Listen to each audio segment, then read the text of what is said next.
Today's sponsor is Bittrex, a cryptocurrency exchange dedicated to security and trust. You'll be hearing all about Bittrex later on in the show.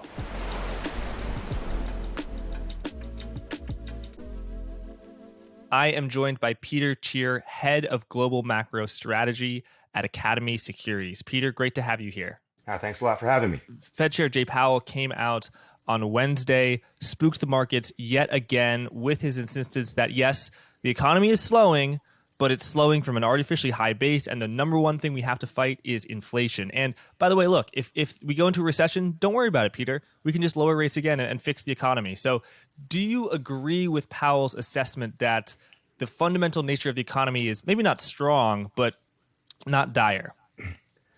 I would disagree with him. I think it's probably weaker than he realizes. And I'm a big believer that we've already set a chain reaction in motion where all these higher yields are slowly working their way into the economy. For example, for a company to have inventory, it now costs them more. People are starting to get their car leases come due, right? And it costs more. So these things do take time to play into the real world. And I think we've got to give some of that. And when anything I look at that is more contemporaneous or real time, seems to be showing indications of weakness, whether it's rental markets, if you talk to Zillow or any of these, more .com type things that keep real good real-time track, rents are coming down. So I think he's being a little bit too optimistic. And I think the market's also read a little bit too much into him. He wanted to sound hawkish, but the reality is the next meeting is in the middle of December. We have 6 weeks, and I think we're truly data dependent. For the last 6 months, especially since Jackson Hole, we've been on a preset path. Here's what we're going to do, here's why, blah, blah, blah, and we've gone ahead and done it. I think there's a lot more leeway to respond to data now. Right. And talking about data, we just got non-farm payrolls out. U.S. employers added 261,000 jobs for the month of October, more than expected. So this kind of supports Powell's point that the nature of the labor market is strong. Why do you think if the economy is as bad as you say, why is the labor market so strong? And what did you think of the report in general? And please feel free to get into the sort of granularity. Yeah, so I think the headline number that we all read is the establishment data. And so a lot of people I don't know pay into this close attention, but there's actually 2 surveys that come out at the non-farm payroll. There's the establishment where they get data from large corporations. And then there's the household where they really go door to door effectively to get information from people. And there's a huge discrepancy this month yet again, where the big number we saw was 260 some odd thousand. The household was actually 330,000 job losses. So it was almost 600,000 difference. And I'm not sure which one's going to reflect. I think the establishment's generally better, but that also feeds into the unemployment rate. So the unemployment rate ticked up to 3.7%, which in theory is something the Fed's looking for. But it was a really bad uptick for me, because it came from that 300,000 job losses. And the other thing we've all been watching closely is the labor participation rate. So how many people are in the labor force? That declined. So normally that would actually decrease the unemployment rate. The fact that it went up despite that tells you there's something weird going on beyond the surface. So you have these 2 surveys that aren't really meshing. So I think that's important. And then my other view of this whole thing has been that it was so hard for companies to hire people that's the last thing they're going to do in terms of belt tightening. Normally, they cut employees relatively early in belt tightening. I think right now they're going to figure out all sorts of other ways to, cut costs long before they cut an employee, because it really was very difficult and remains difficult. If you're still trying to hire someone, it's not easy. And that, I think, weighs on everyone. And that's going to be one of the shifts that we see in this maybe recessionary cycle is employment tends to always lag. I think it's going to be really lagging this time. And if we watch for that, that's where we're going to get surprised to the downside. I think that could be a mistake Powell's making. So, Peter, if you look at a typical recession, which already is a dangerous phrase, but in a typical recession, it's one domino falls and that leads to another dominoes. If we sort of were to assign each sort of thing in a recession to a domino, like consumer spending, asset prices, corporate earnings, the labor market, and then the central bank response function, and perhaps some other that you want to mention, maybe commodity prices. Which domino tends to fall first, and then which domino tends to fall last? And then, how might the dominoes be ordered slightly differently, as you were saying, in this recession? It's typically comes, consumers a big part of it. They get over levered. And the one nice thing is we're not seeing an over levered consumer, but we are actually seeing a consumer that's been conservative. So I think they spent a lot when they had the money and they needed goods. They don't need goods so much. And to me, the wild card is they've shifted a lot of that spending behavior to services. And how I viewed the post-COVID recovery is very reactionary. So, and consumers have been smart. They said, hey, I need to buy stuff. We haven't been able to buy stuff. So they bought two of everything, or they bought the skis and the bicycle, whatever they needed. And that's been shifting. And we started seeing that last year when a lot of the big retailers noticed declines. Right now, their spending pattern has shifted into travel, leisure, services. So we're seeing inflationary pressures there. The big question is that permanent? Or again, is this just a catch up from all the things that people missed in 2020 and early 2021? And I suspect that's what we're seeing. So we're seeing that roll over a little bit. I think the other part of this issue to me is, and this is maybe going to sound slightly weird, but I always talk about credit bubbles, for example. And I have a very strong view that credit bubbles only happen with safe assets. And a lot of people say, well, that sounds strange. How can a bubble happen with safe assets? And the reality is it's safe assets that cause the problems because that's where people own too much. They don't think about losses. And if you go back to problems that have occurred in the US economy before, it was the S&L crisis. And it was simple mortgages, but the savings and loans companies did not hedge the interest rate risk very well. Then you can jump forward to Russia and long-term capital. That caused a financial crisis. And long-term capital bet on very small little things in massive sizes, all these little spreads. You also had Russia, and everyone said sovereigns don't default. They were defaulting. That caused that. I go to 2001, 2002, and yes, you had .com, but you had Enron, you had WorldCom, massive investment-grade corporations that were fraudulent. That caused problems. And to me, the 2008 crisis is all about housing and the AAA mortgages. And so what scares me right now is you're seeing yields go very, very high. So mortgage rates above 7%. Treasury yields have gone from 1.5% to 4.5% in a very short period of time. And you can't help but watch what happened in the UK bond market, the gilts, where you had this incredible volatility. And you saw effectively a world-class country experience a bond market that looked like some weird third world country. So I think that's weighing on people's minds. What's going on with FX? What's going on these other things? And then the final part, sorry, I'm probably being a bit long-winded, is No. I think there was immense wealth creation and destruction in the disruptive stocks.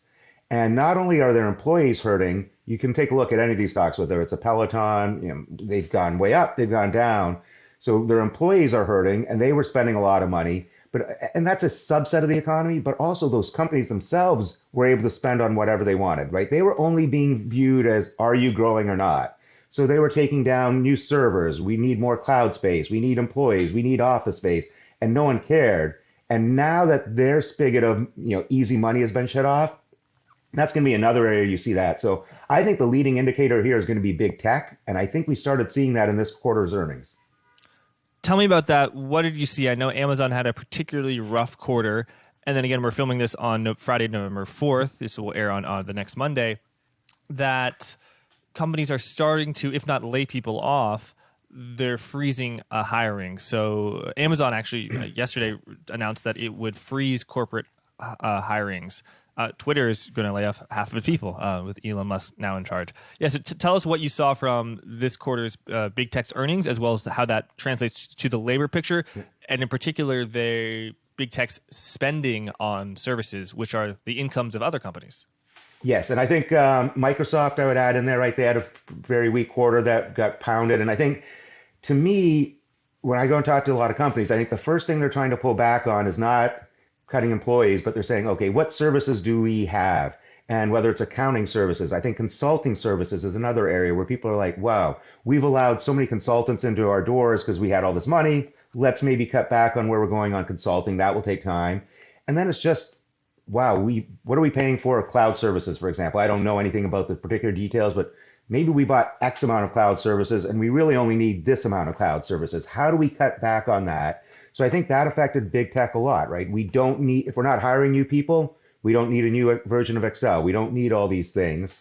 And Amazon in particular, I think, was hit by the retail consumer, where the shift has been away from goods and people are very price conscious on goods now. And I think they're waiting to buy things on discount. So that's what hit there. And I think that to me is just really the first sign. Advertising clearly was weak across the board, right? Companies are saying we can't sell our goods, so we're going to cut back on advertising. And as those companies shrink, right, now you're going to get these layoffs or not hiring at these great companies. That feeds into the economy. And that to me, I think is how these cycles build. And Peter, what does that mean if, okay, tech company X, they're not laying off as many people as they normally would during a recession because they want to hoard labor because they're sort of traumatized from not being able to get enough people in last year in 2020. But so they're spending less money on their services, on their consultants. But that, as we said, is the incomes of other companies. So sort of tell us about this sort of vicious cycle where I have a tech company, I'm not, and you're I spend money on you, but now I'm cutting back my services spend. So you have less money, so you're spending money on someone else. Right. Where does this end? And I think that's really it starts bottom up. Is it's going to filter down to the companies that are hit. They're going to start the layoffs, and then that's going to roll back up because those people were out buying snowmobiles or whatever they were buying, right? And I think that's where it starts rolling back up. And they were going out to Home Depot and buying things to fix their houses, and all of a sudden they're at risk of getting laid off. And I think it's even more than just getting laid off. It's as soon as the perception comes that your job isn't safe, you change your spending habits. If you go back, flashback a year ago, almost everyone was sitting there and their house felt great, right? Your house asset's great, your job seems secure, and you want the new barbecue or whatever you're going to buy. You feel comfortable doing that. Maybe it's a bit of a stretch. Maybe you buy the, $1,000 grill instead of the $500 grill or whatever number you're going to. Now, all of a sudden, your house is clearly not as valuable as it was a year ago.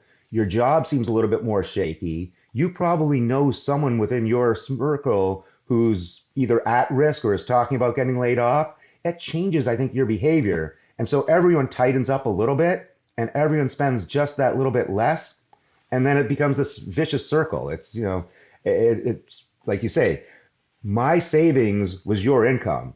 And so you're not getting that income. So now you have to do something. And eventually it's going to come back to me because someone you try and save money with was my customer. Why, Peter, though, do you think that this recession will be not short and shallow? It sounds like you think this will be a deep and lasting recession. So yeah. Why is that? Does it have to do with the Fed or some other reasons? I think it has much more to do otherwise. So even with the Fed, I think they should have been doing things last year rather than this year. But they always talked about things being transitory, right? Supply chains, all these other issues. And yet at some point they gave up that and are now fighting this as though it's a traditional inflation thing. Right? I think there were some things that were transitory in terms of supply chains. These things are coming back around. And two big things have changed. One is globally, we're deglobalizing to a large degree, right? It's China clearly has less and less of an interest in being the global provider of everything to us, right? They are shifting how they look. They're working more and more with the other autocratic nations. I think we're in a real battle for commodity resources, and China is working with the autocratic nations to secure those commodity resources, and China will ultimately sell them goods, and we're being cut out a little bit. So this deglobalization, I think, is real, and that's a big drag on the economy. And then the other thing is, we always talk about reaction functions, right? So, if I hit you in the face, you're probably going to hit me in the face or something, right? And I think right now we've been really stuck on supply chains and worrying about when will China come back? Where were companies building new factories? But I think it goes well beyond that. Companies are trying to readjust what their supply chains look like, how many components they use, how specialized those components are used. Because a lot of companies were effectively held hostage. The number of companies you talk to that they have a $150,000 tractor that could be delivered except it's missing one chip or a seat cover. Someone else, I think Whirlpool CEO said it in one of their calls, is 99% complete is not complete. And so people, I think, are really re-engineering their products to, I think everyone got a bit casual, right? It's just in time worked really well. You could specialize and make really neat things. You could put, your toaster could connect to Wi-Fi for whatever reason your toaster needed to connect to Wi-Fi. And now I think people are going back, what products can we make that are a bit more simple and don't require some of these things? And I think that's where it's going to be difficult for the chip industry. And the other thing, I really think blockchain, Bitcoin, and all of this disruptive tech was such a huge part of the growth engine, and it's now just really gone. The excitement over Bitcoin is gone. And I hear a lot, well, Bitcoin's dropped 50% before, blah, blah, blah. Yes, but it was never a 2 trillion down to 500 billion, right? The size of this drop in terms of dollars is real. The amount of hiring, if you go back a year and a half ago, all you have to do is check headlines, and some Wall Street professional was leaving to start a crypto firm. There were all sorts of great hiring, good jobs. They were raising money hand over fist. I think that's another key element that's just gone. And I think it had a much bigger impact on the economy. And to me, when you're always trying to think, where could the people in charge be making mistakes?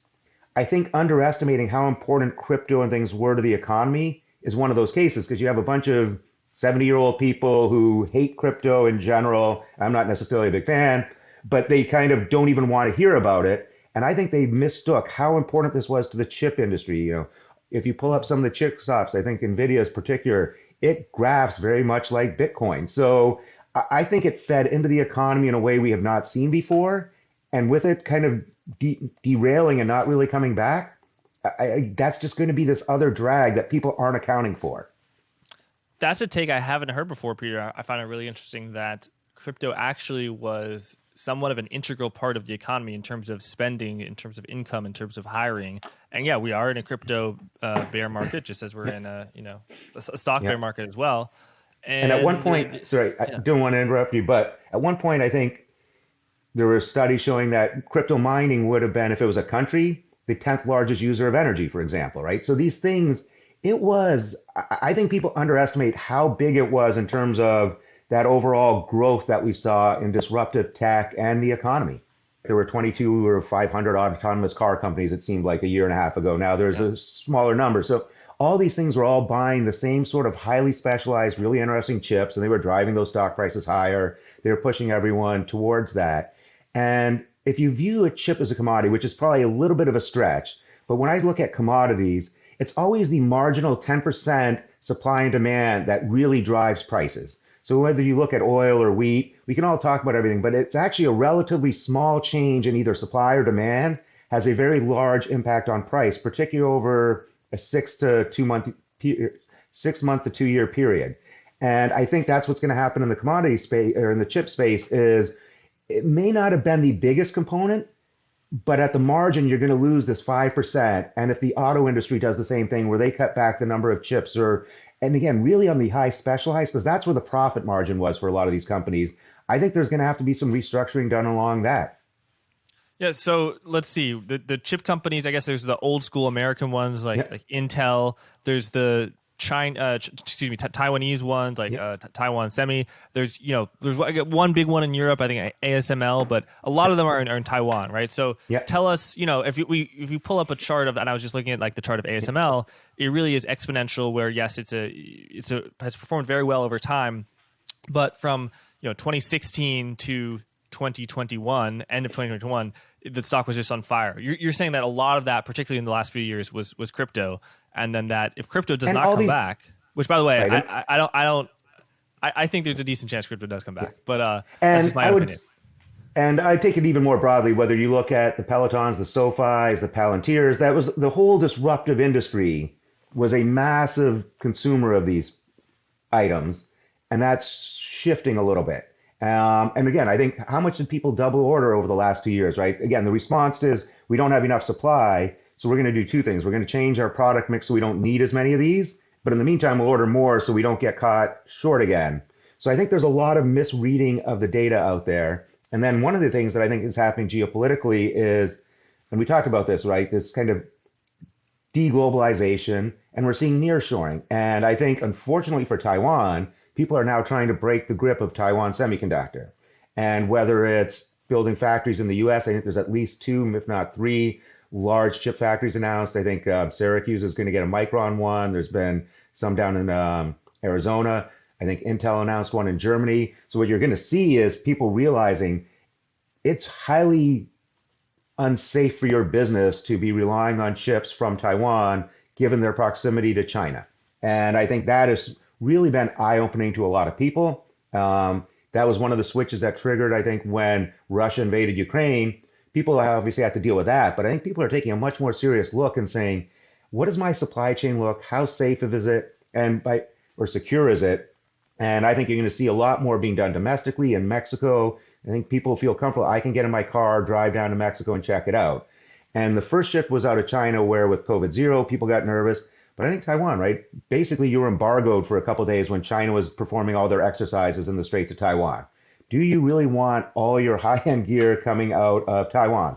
So I think even the Taiwanese semiconductor manufacturers are going to have to manufacture more outside of Taiwan. The bad thing about all of this is I think it's good for our economy in many ways. We'll create more jobs over the longer run. It makes Taiwan much more susceptible to folding into China at time because they lose some of their global importance. Yes, you are plugged in on the geopolitical front. You talk to a lot of like generals, admirals. Tell us how, just on China, how bad is the situation? Why are the tense relationships between the U.S. and China? Is it solely over Taiwan, or are there other things going on? Yeah, tell us what's going on. So I think depressingly, we've been very negative on our relationships with China, and the market's been about 2 years behind. And every time the market starts catching up, I think we re-escalate how bad we think our relationships are with China. And it goes well beyond what's just going on with Taiwan. I think the seeds started back in, even under the Trump administration, right? We went under tariffs. And I think a lot of companies at the time wouldn't support tariffs publicly, but I think they were already getting tired of dealing with China. We dealt with a great cable company and sitting in a meeting in 2019 or 18, and they're complaining about their business dealing with China. I'm like, what's a cable company have to do with China? Like, oh, well, we build theme parks, and we built a theme park in China. 51% has to be owned by the Chinese. You go to these meetings, all these people show up who you're not sure who they are. And in the end, you feel like you've just taught China how to build world-class theme parks, and they never opened as many cities as opportunities as you were told or led to believe would be there. And so I think that occurred.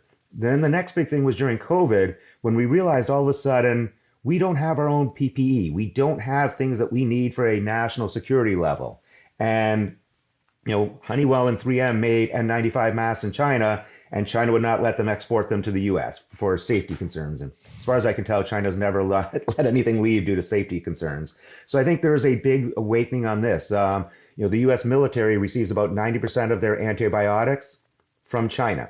So not just the country as a whole, but increasing military. So I think we always have, as part of our national defense policy, kind of this wartime production view. And it's one reason we're always going to support the Fords, GMs, the automakers, the Boeings, because if and when we need wartime production, we want to ensure that we have some of that capacity. And I think a huge realization hit that we're going to probably be in wars more likely with a pandemic or something like that. We need to make sure we have better drug capacities, better healthcare capacities here. So that's pulling some of this away, both from China and India. And then I think with the Russian attacks, that made everyone further aware of what's going on. And then the final piece, which doesn't get anywhere near the attention that it should, is, so we told China, right, don't expand the South China Sea Islands. They continue to do that. 3 or 4 months ago now, right, they signed a deal with the Solomon Islands to use them as a base. They're now talking about building up military bases in the Solomon Islands. And in the last month and a half, the Solomon Islands have refused entry to a U.S. Coast Guard ship and a U.K. naval vessel. So all of a sudden, you have this expansion of China where they can project much more power over there. And then I think the sad reality of this is China figured out about 5 years ago that this is a strategic competition for natural resources, and particularly critical earths and rare minerals, right? Or rare earths and critical minerals. It's the lithiums of the world. It's the cobalts. China figured it out this 5 years ago. I think India figured it out 2 or 3 years ago. Russia figured it out last year. And we are just in the middle of figuring out, oh my gosh, we are way behind on securing, and not just securing, but actually processing all the things we're going to need to make our sustainability dreams come true. Hey everyone, it's Jack here. Hope you're enjoying the show. Just wanted to let you know that today's episode is brought to you by Bittrex, a cryptocurrency exchange with a focus on security and dependability. Bittrex offers lightning-fast trade execution on over 150 different digital assets, and it's protected by security practices that lead the industry. If you want to venture into crypto, I want you using Bittrex. It's an original in the space and has all the tokens that you want to trade. So click the link in the description to learn more and tell them I sent you. Now, let's get back to the show. So talk about rare earths and lithium as well. I think a lot of it is in Africa, Australia. I know China dominates the rare earth market, but a lot of it is processing and not necessarily mining it. Like I know there's a company, MP Materials, one of the few SPACs that actually did quite well. and back in the day I interviewed their CEO. And they mine rare earths, I think, out at someplace in California, like Mountain Pass Mine. But at the time, maybe this is no longer true, they still had to export their rare earths to China to sort of process them. So does the reason they dominate rare earths, is that because of, do they just have all the rare earths and they were just blessed by it's in the ground? Or is it they are really like leading the charge in terms of processing? So I think it's twofold. I do love your idea, the concept. It's the refining is a big part of it, that they did a lot of this. Just had a really interesting conversation with the CEO of a company in Australia. And it's not his company, but they were big miners of lithium. Then they load all the lithium into boats, ship it over to China. China would process it into, I think it was lithium dioxide. I might have the chemical term incorrect. And then they would ship that back to Australia, who would then pay 10 times the amount for all of this. And the inefficiencies were insane, right? You're shipping this back and forth. So you've got that cost. China's doing the refining, which you could easily do in Australia. And you'd probably have, and I think one of the initial reactions is like, well, the processing is so dirty, right? It's carbon intensive, it's dirt. Okay, well, how does that fix the world if it's just getting done in China? Whereas at least if you do it in Australia, in theory, you're probably going to monitor it better and you're kind of doing a better job. So I think you're going to see some of that where processing is probably the easiest thing to fix a little bit, where we allow China to develop. The harder thing, though, is going to be the fact that they've secured the supply chains from a lot of these countries. And one of our generals tells a great story. And back in the early 2000s, his job was to go and try and get some of these, agreements done with African nations. And we would go in and say, we want your cobalt or whatever it is, but you need to do this, this, and this. And the country would say, no, thank you. 2 years later, we'd go back and say, well, we want your cobalt, but you need to do this, this, and this. And they'd say, no, thank you. They'd go back 2 years later and like, hey, we want your cobalt. No, we've already agreed to sell our cobalt to China. China's come in, they're going to do that. So I think that is going to be one of the problems. It's not that China necessarily has the cobalt or all these internally, but they've secured agreements with a lot of these other countries. And they've done it in, through the Belt and Road Initiative, where they ultimately, I view it as much more almost as economic colonization. If a country chooses not to deliver to the goods that they promised China, I don't think China takes that laying down. So I think they've invested in these countries. They own a lot of the infrastructure. They put a lot of their workers in cases. So I think that's going to be the harder part. And we're going to have to do is figure out, okay, we have a lot of these rare earths and critical minerals between us, Canada, much of South America. How do we do a better job with that? But what scares me is we continue, I think, to pull back from the globe. We tend to be, very focused on our own internal needs at any given time. And what struck me as incredibly scary is I think Brazil, for example, that's a huge opportunity for us. It's a country that still struggles, that is close to us, proximity. We have much more, line of sight to them. And yet they agreed to buy Russian diesel during this recent crisis. And they did that while the leader of Hungary was there, who's a NATO member. So we have to be engaging countries that we can deal with. I think it's been almost shameful that we're out there begging Iran and Venezuela, but in particular Iran, for oil, when there's all sorts of other ways that we could be doing this and should have been doing this both domestically and figuring out longer term relationships with countries we can work with.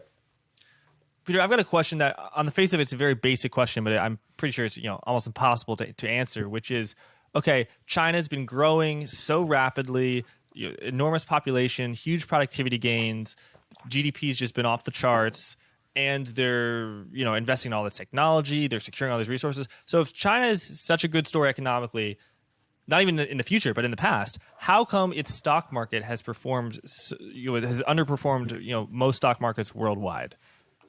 Yeah, I think there's a couple things within that. One is China from a demographic standpoint is awful, right? It's very heavily skewed towards an elderly population, and the youth is still skewed heavily towards male, all kind of a legacy of the one-child policy. So I think they've had a lot of problems with that. They're having some real estate issues. Having said that, I think the stock market is partly our own fault because we believe that China wants to be like us, that China wants a capitalist system. China does not want a truly capitalist system. So I think part of this is our own belief that, they want to be like us. This is the opportunity. China is becoming much more inward looking. I can't remember the last time I heard of Jack Ma or someone like that, right? They allowed those people to flourish when it kind of suited their agenda. and they've been cracking down on that. So I think China has no real interest. I would be very concerned about some of these Chinese companies that issue ADRs effectively through the VIE process, which I think was the variable interest entity, where they set up a trust somewhere. And those were already done under, did they follow the law or not in China? I could see at some point China saying, we're done with those. And US shareholders, you're screwed. So I think, to me, it's not just about the economic performance there. It is about their interest in participating in global economy and global markets. And I think that's waning and getting worse. And I think they're going to go more inward looking. I think their housing market, for example, is a disaster, but they're not going to handle it by opening it up. They're going to handle it by closing it so no one can see what's going on. And then they're going to reassign people. They're going to pick the winners. They're going to pick the losers. And I think that's the risk with China, is thinking that they still really want to look at all like us when they want to keep everything closer together. And it's kind of weird, but because technology is so prevalent, they have to clamp down harder and harder to not let their citizens see the opportunity. And what I do think is going to be more interesting, I'm much more interested nowadays in looking at what's going on in India, because India ultimately will be a larger population than China and much better demographics, much easier to work with in many ways. I think they've got their own sets of issues, but I think I'm starting to try and insert India in the conversation a lot more, because I find when we talk about global, it's always the Eurozone, it's China, and India, I think, to me, is going to be a really compelling opportunity. Talking about the Chinese real estate situation, it's been a slow motion train wreck. The bonds started trading off of par close to a year and a half ago in the real estate sector there. What's going on? There's been a lot of bad debt. Many months ago, you saw these protests, people's mortgage boycotts, people saying, "Oh, I'm not going to pay my mortgage if the house that I pay for it does not exist yet." So I'm gonna, and they worded it. They worded their protest in a very pro-communist Chinese party way. But how do you think it plays out over the next year or two? Because in a real estate situation, ideally there is a time to buy. There is a time where, asset prices are so depressed, investor morale is so low that you can scoop up things at a bargain, but doesn't seem like we're there yet. No, I think we're still in a redistribution of wealth within China, that I think they are going to push down on the ultra rich and even the rich and maybe the upper middle class, and they are going to get forced to take the losses to support the mass population. And I think you're going to see, I don't know how they do it within their rule system, but I think that's what's going to happen, is this recompression where they allow this class to grow, and ultimately for the Communist Party to continue to exist, they can't have the poorest 80% hate them. So I think they will push down on the richer ones, which again, I think is one reason to me keep looking at Bitcoin. And I think crypto is held in pretty well, because I think people in China see this, and people are trying to get their money out of China to the extent they have money. Bitcoin's one of the options. I think that's going to be something the Chinese government watches for a while. But to me, it's probably the single best use case I could think of for crypto is there's enough money in China that it's material, and they have no interest in keeping their money under the system if they can help it. So I think that's been a long-term support for Bitcoin.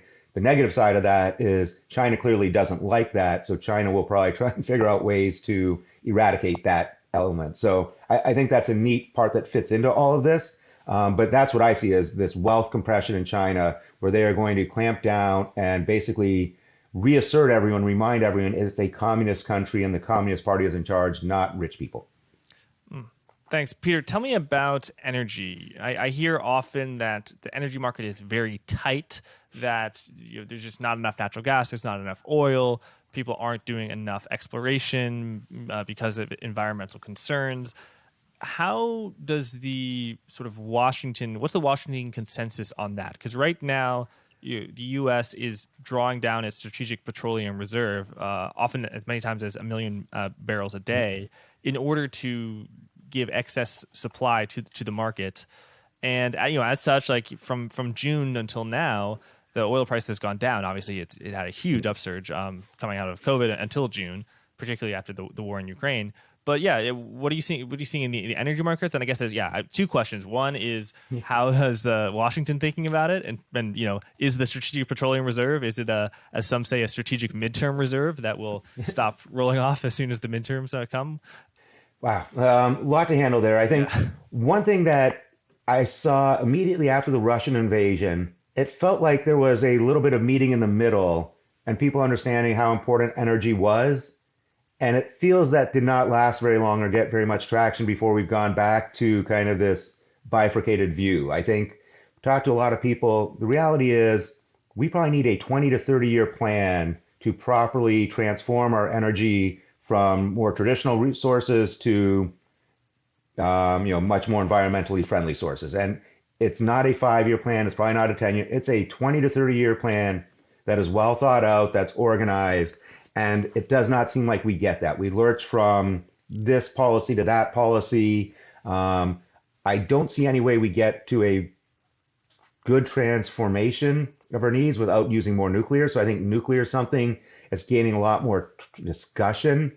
Again, I hate to keep bringing up Bitcoin, but I always kind of running joke is if only the nuclear industry had hired the Bitcoin marketing side, we'd have nuclear power everywhere. But somehow it's just got this bad reputation. And if you think about it realistically, 3 Mile Island was the worst quote unquote disaster we ever had. A, no one was hurt. B, it was a bad technology even when it was built. And C, it was situated in a place that you would never situate a current nuclear plant. So we kind of have a lot of blame on this, and it was so poorly done, but it's hard to get over that. I think we're going to have to come up, and maybe it sounds really good to talk about windfall taxes and things like that, but I can guarantee you no energy company CEO hears about windfall taxes and then gets on the phone with his guys and say, okay, we need to open up some field now, and it's going to be 5 years to open this up properly, but we're going to do it. Like, no, we need to encourage that there's multi-year legislation that supports these industries, that we are committed to it. I think every energy person right now in the US is somewhat concerned that the minute this crisis is over, they go back to being beaten on. So they're not about to go and invest tens and hundreds of billions of dollars at the risk that once it's no longer politically expedient to say we want energy production here, it goes away. So, Peter, what does being beaten on mean? Because I've seen a lot of oil CEOs say, "Oh, the Biden administration said this; they're making me feel," and it's all about. It seems like a lot of feelings, But what about actions? Like, what is the Biden administration doing that is fundamentally hostile to like the hydrocarbon sort of like dirty energy, if you will? So I think it's to me it's quite simple. It's one, they did tighten some regulations. And there's no indication that any regulation loosening is going to be permanent. So if you're thinking about an oil field with a 10, 20-year life, you have zero confidence that any accommodations that are made to you today will exist 2 years from now. If we fix this up and there's a majority one. So I think there's a lot of suspicion about how you are going to be able to execute long-term plans in this country. And at the same time, we're clearly making a very strong case that we want to move away from fossil fuels, that we want to move away from these. And so I think we see that occurring. We caused some of our own problems going back to OPEC plus. At least one of the countries has talked to this administration saying, we want to work with you, but you keep sending mixed messages. And then we passed the NOPEC bill in Senate, which basically gives us the right to sue OPEC nations as a cartel.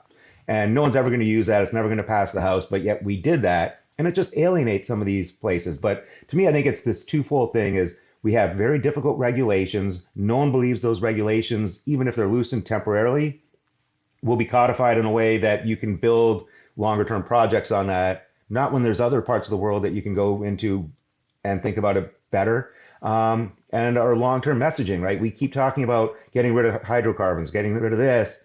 And I think the time frame they're talking about doing it is so accelerated, it's impossible to do.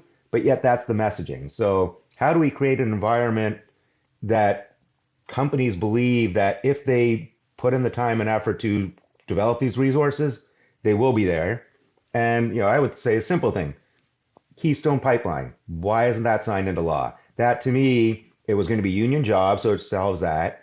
It is about as environmentally friendly as you can possibly get, right? These are double hull pipelines so they don't leak and they don't do all those things. And worse than that, I think, again, we've got to have better discussions. Most of the energy that would be coming through those pipelines still finds its way to the US. It finds its way, though, through rail and truck. And guess what? Shipping tar sands via rail or truck is far less efficient, far more dangerous, far more environmentally risky than building one of these pipelines. And for the last 2 years, we've had problems with undercapacity and overutilization on rails and trucking. So we've been our own worst enemy on some of these things. And yes, the Keystone Pipeline will take years to build. But to me, it's the sort of thing, if you sent that signal, hey, we're building this, then people who have plans that could maybe be turned on shortly for a year or two, saying, well, maybe we should execute those plans because in 3 years, 4 years, this pipeline is going to come through and our plan might not be as useful. So I think it would send the right sort of messaging and motivation. And I think it's something like that. If you sent a real signal that we are going to do what most people in the energy industry say makes sense, it changes, I think, the board level discussion. Peter, so the U.S. started drawing down its strategic petroleum reserve when oil was about $120, and it's continued to do so whether it was at 110, 190, or even 80. There started to be rumors that the Biden administration would start to refill, that is, instead of, in fact, selling oil, buying back oil if the price of oil went below $70 or much lower. And those rumors became a little bit stronger when I think on the White House website, President Biden said that they had plans to, or they were intending to buy back oil or increase the SPR when oil was between $68 and $72. Do you think that how ironclad is that commitment? Because if you knew it was 100%, oil speculators could make a lot of money by selling a put on oil at $67, but it's some people say it's not as ironclad as that. Yeah, I think unless it's codified or something, it sounds like this very short-termism. And I just look at our energy policy in so many ways. It feels like we went and told the Saudis that we want to make them a pariah nation. We accused MBS as being a murderer, which he may well be, but it's not the sort of thing you typically say publicly about a leader of another country. And then we go and beg them to give us more production. Like, that doesn't seem like a good way. We've been beating on Maduro for years, right? Then we go and beg him. Iran we hate. We go and beg them. So I think people look at this and saying it's very short-termism, right? He is saying something to appease us today. There's no faith in this. I would say a lot of people, I think, are very concerned of how we've used the Strategic Petroleum Reserve because it is meant more to defend us against an actual oil shortage than oil prices being high. And yes, there was some tightness, there were things, and maybe it made sense at 120, but I think there's a real concern that you drain this to a level. I think it's part of why OPEC Plus cut production. They saw us, right? We asked them to increase production. They did. We drained the SPR, and they're kind of like, okay, well, guess what? You guys have drained the SPR now to a point that you're getting dangerously low. We're going to cut production because we can. And I think we've been very naive, and this was meant to be strategic, right? It's not tactical. It's meant to ensure some degree of energy independence. And the other part of this, again, it seems to me these policies are very flawed, is we have to ship most of it offshore to get refined anyways, because our refiners are working at full capacity. We really haven't created new refineries in this country for a long time. And it kind of falls under the guise of everyone wants another refiner. They just don't want it in their backyard. So every refinery effort kind of gets, disallowed. And that to me is like, that should be part of this discussion, right? Not only do we need bigger strategic petroleum reserves, we need more refiners, right? The refinery capacity in this country, I don't think has grown much since the 80s. And the number of people driving and the size of the country has expanded greatly. So we've got to have a bigger discussion. But I think it created a lot of weakness for us that we drove this down to this level. And so I think he's trying to sound a little bit tough and threaten OPEC Plus that, hey, we'll build this back up. But I think we went overboard on using this to lower prices when it should be really to protect our integrity if something really bad was to happen. If we had a hurricane, through the, near Louisiana again, right? If something really disruptive our own production, how protected are we? And I think we still have room there, but we've let this deteriorate, I think. Okay, so that's the U.S. What about Europe? their oil and natural gas supplies were cut off from Russia, fears that this winter would really be an energy crisis. And you saw energy prices surge throughout this year, but recently they've actually moderated. But some people are saying, oh, that's just because of the weather. So yeah, what's going on in Europe with energy? Yeah, I think you brought up a point earlier, you got to buy when everyone else is selling. I think maybe some of this is, I think people underestimated what Europe can do. In Germany, it was interesting. Talked to a lot of people who've been traveling through Germany. People haven't been mowing their lawns this year, right? As part of their overall energy savings. They did all these little things that I do think add up. I think they were very prepared. They are a little bit more, I think, able to do draconian things. Companies there have already been shifting production away. They knew natural gas was going to be tight. So I think the amount of usage that they've been able to avoid will be good. They built up more supplies during the winter. And so far, yes, we will see. It's all going to come down to two factors: how cold Europe as a whole gets.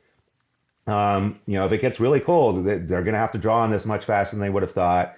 And then the other part of this is clearly, for me, how windy Germany is.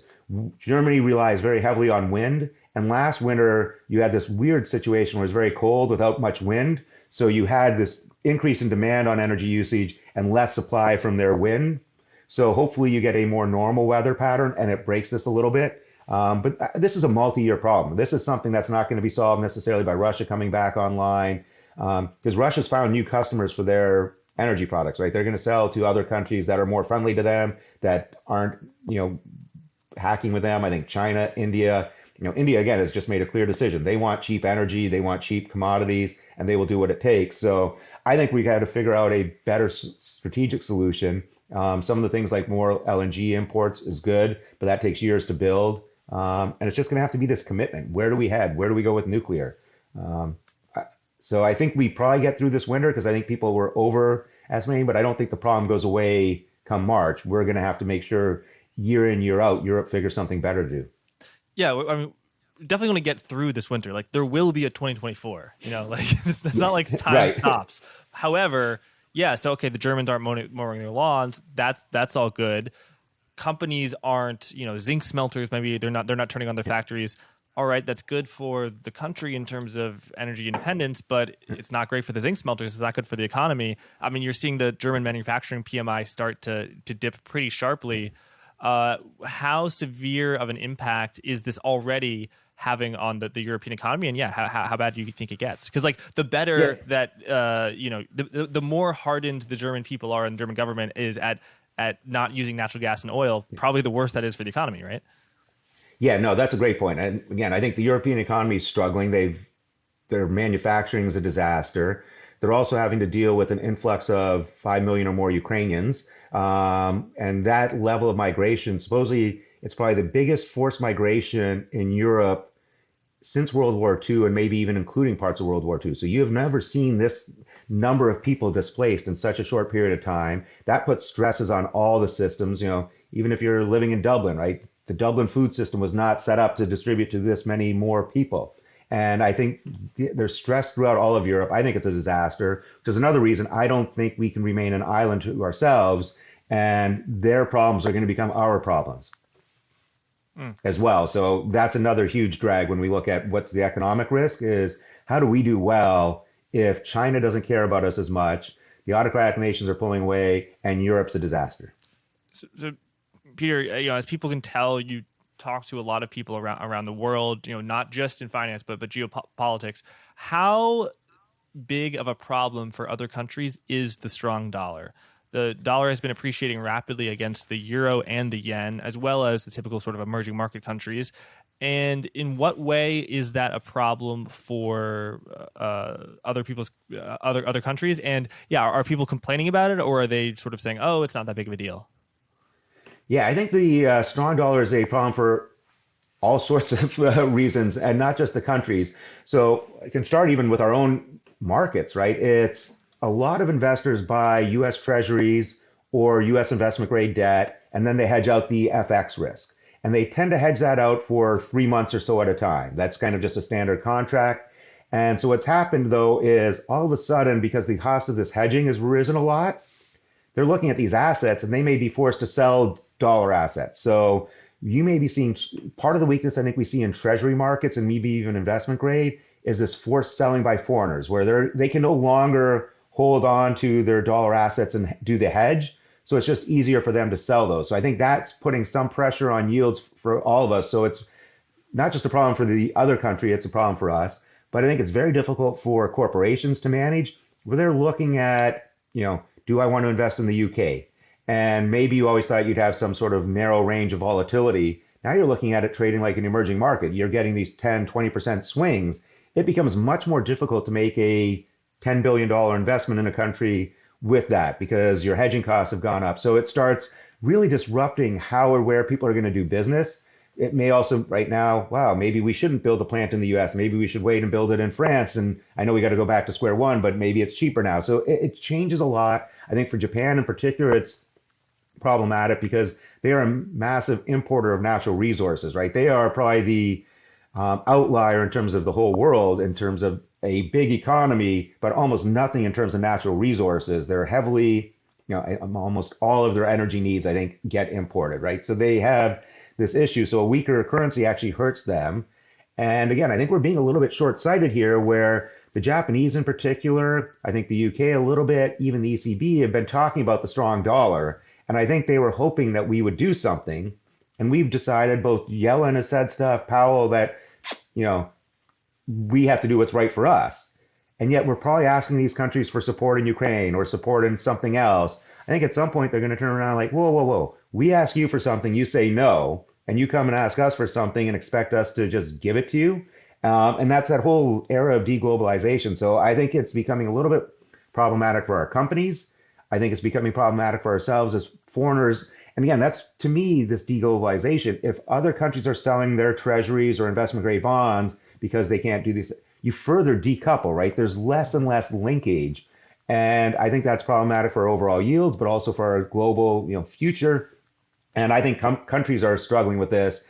And I don't think we're anywhere close to needing another Plaza Accord or anything, but it is a little bit awkward that we are so one-sided. And it just reminds me of the things that we just did with the strategic reserves or with the Saudis. And it's almost as though we don't have a memory that goes beyond 2 years and expect that no other country has a memory that goes beyond 6 months. And it feels that's where I see policy mistake after policy mistake, is that we're acting so short-termism and somehow expecting other countries not to see it. And maybe we could get away with that at one time. It doesn't feel like we get away with that right now. Yeah, so a strong dollar is really important in the global financial system, as you mentioned, for that plumbing thing, and for people who have non-dollar denominated assets, it's obviously bad. But Peter, when I think of a strong dollar causing an economic crisis, I close my eyes. The thing that appears to me is an emerging market country or a country that has borrowed a lot of money in dollars. Japanese company, it's borrowed a lot of money in yen, no problem. Just print yen. I mean, the central bank will have to print yen, or the Japanese government will have to print yen. But you kind of get that yen. But if they owe dollars, no one in Japan has the ability to print dollars. So that's a huge, huge problem. And then in order to pay it back, they have to print more yen, which is just sort of a vicious cycle. And you see that in Argentina recently. The classic example is Thailand in 1997, I think. Which countries, though, have a large amount of dollar-denominated debt? Because, you look at China, everyone says China has this big debt problem, and they're right. But so much of the debt, the vast majority of the debt, is denominated in Chinese yuan, not dollars. Yeah. So I think a great point. It's, places like Turkey, for example, do have a lot of so that to me is one of those cuspy countries where not only the country issue a lot, their banking system issued a lot of non-dollar or non-Turkish denominated or non-Turkish lira denominated debt. So places like that, I think we'd look to. But I think right now it's even slightly more problematic sooner because of inflation. We're effectively exporting inflation to these countries, right? It's UK. Part of the inflation thing is their currency is so much weaker, the euro, the yen. So we are kind of exporting our inflation problems to them. And they have to now react to this inflation. So I agree that traditionally it's more that they have dollar denominated debt, but right now is they have to see this inflation. So they're hiking into, the UK is just a mess, right? They basically said yesterday they expect a 2-year recession, and yet they're hiking rates, right? It's almost like, whoa, what are you doing? And that's partly, they're definitely screaming at us that part of their inflation is higher because the dollar and all the energy things that trade in dollars has moved against them. So I think the debt's going to be a longer term issue. It's going to be, though, right now, I think inflation is the immediate feedback loop. And it's the fact that we're causing inflation to be higher than it would otherwise in countries, which is then causing them to take policy action that might be contrary to what they would do otherwise. And the one thing I do want to highlight, because I know you mentioned Chinese debt. So I am a huge believer, and I hear a lot of people say, well, what if all these countries default on Chinese debt? China could care less if they default. In fact, I think China would be welcoming default, right? This goes back to investing 101 and capital structure 101 is if you are the debt holder, you eventually become the equity holder. And you've seen China do this with Sri Lanka recently and other countries. They give them this project loan for something, and then it starts going bad. And then they start asking for, well, okay, we can restructure this. We'll cut your rate a little bit, but we need to be able to put a ship into your harbor at any given time. We need to do this. And they're encroaching on effectively the sovereignty. And so I think China, I completely agree with your point that China can absorb these losses, but they're actually not even really losses because China will extract value from these countries in other ways that will more than offset any debt-related losses. So I think part of China's grand strategy is, sure, we'll take these losses in our own currency, but we will extract more value than people realize. And it's going to encroach on these countries' sovereignty, on these countries' natural resources that they have to commit to China. So I think that's part of China's much more broad strategy. And that's where we make a mistake of thinking about it as, oh, default would be bad for China. I think China is much more like a vulture borrower who's buying this stuff and saying, go ahead, I want you to default because I want to come over and take over this entity. Right. You said that the U.S. is exporting inflation to other countries because of the strong dollar. You're absolutely right. We're exporting inflation to foreign consumers, but the reverse side of that is that foreign countries are exporting deflation to U.S. producers. And you see that like Netflix, they're going to lose $1 billion this year because they're selling their subscription programs to Europeans who are paying in euros, and the euro is weak. So it's actually really bad for American companies, and it's really good for foreign companies. Are you seeing that as bad for the stock market of the U.S. and good for the foreign markets, or is that over adjusted for by the fact that the currency is it's denominated in a currency that's so weak? I think you're right. It's one of the reasons the U.S. markets I think have been reasonably weak. Right, you are seeing this pressure and this earnings translation. And again, I think it's very difficult for companies to hedge these large moves, right? Again, we're talking about nations that typically would trade in a relatively narrow range are gapping. And again, a lot of the corporations try and manage their FX rates quarterly and stuff. So I suspect we've only begun to see the real impact. So those that have been trying to manage, it's getting harder and harder to manage given this volatility. So I think it gets worse. And again, it's going to change boardroom decisions, right? What does Netflix do? Now does Netflix maybe, you brought them up. Do they shift production over to Europe if they have to? Like it's changing this. Those things tend to, and that to me is the problem is there's all the immediate impact from this volatility that's really short-termism. And then there's how do people react to this, which could take 2 years. I suspect we're not seeing much of that reaction right now because everyone's like, okay, maybe this is a temporary phenomenon, so I don't want to overreact. But if it continues, then it becomes very problematic. And again, I think then some of the reglobalization, reshoring, which was coming here, is going to go elsewhere. And I really want to invest in Japan, I think, because more and more, not only has it become cheap to produce there for a long time, they still are very low levels of inflation. But what I've been talking to companies is I think if you go back a year and a half ago, as people were getting frustrated with China, the natural reaction was, well, I'll produce in Thailand, Cambodia, Vietnam, somewhere there where it's relatively cheap and you're kind of in that region because you want to be in that region. I'm hearing more and more companies talk about Japan because of the size, scale, and might of Japan versus some of these other countries, right? It might be one thing for China to go and influence a Cambodia or a Thailand. It's going to be a very different thing for China to try and influence Japan. And so I think Japan could be a real beneficiary of this, reshoring or onshoring or however you want to describe it, friendshoring. So I'm kind of excited by that. Yeah, and also the currency is so weak that it's cheaper. Right. Yeah. Yeah. Well, Peter, it's been great having you on. People should follow you on Twitter at TFMKTS, and you write excellent pieces that are available to the public on the website for Academy Securities. My final question for you, Peter, is the Federal Reserve and the Treasury and the Federal Reserve and the U.S. government have historically had a chummy relationship in that they help each other out, so to speak.